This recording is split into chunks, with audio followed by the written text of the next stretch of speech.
So my name's Jovana Balanovic. I work for the Department of Conservation and my role is a social scientist, which is both an advisory role and a research role.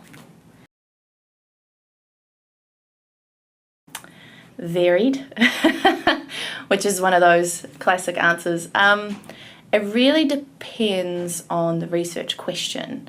So, for example, because I studied psychology, my role is understanding the human part of conservation and environmental issues. So if someone said to me, hey, we want to know how to, for example, understand how people perceive kauri dieback and how we get them to use the foot cleaning stations, that's one project which is really specific. It's about people scrubbing a boot. And on the other end, it could be as broad as how do people perceive novel pest technology?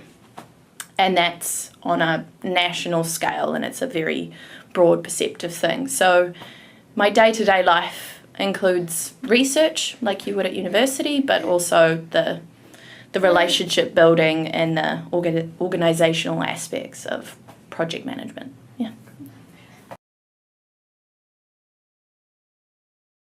So like I was saying, I started off with psychology without a specific slant towards environmental issues because it didn't exist then. I had a personal care for environmental issues, but it wasn't a big part of my education. So I did my undergrad, my Bachelor of Arts in Psychology, and then I did my honours 1 year, and then I followed that up with an honours and masters in cross-cultural psychology of all things, which doesn't on the face of it sound related, but it's the it's the understanding of collective level psychology. That's what culture is, and also including ethnic culture and all those sort of more classical cultural things.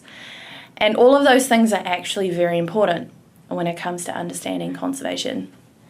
So yeah, my team is diverse, and that just happens to be the thing that I bring to the table, which is nice.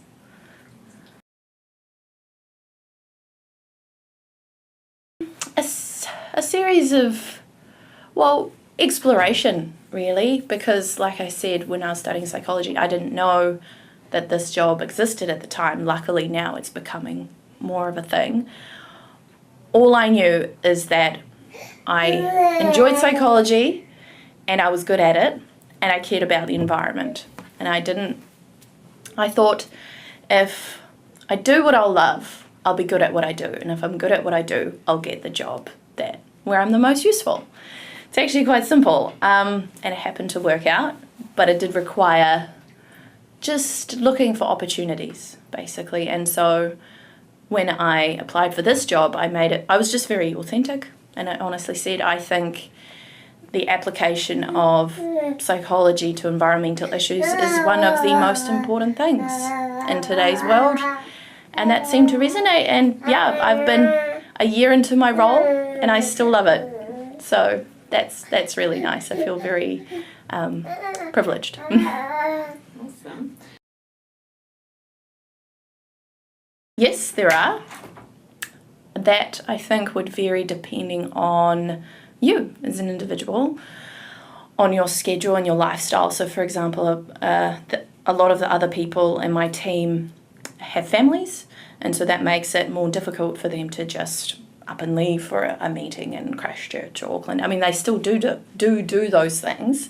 It's just that because I'm in a different life situation, I can say yes to more of the opportunities. So for example, I frequently go to Auckland because there's a lot of people there who are doing the similar sort of work, but then specific project trips. So for example, I went to Stewart Island or Rakiura, where we did a predator-free Rakiura project there. And yeah, just a variety of places, which is really nice and actually is really useful because you actually get to experience the environment that you're researching. It's not just a purely intellectual exercise.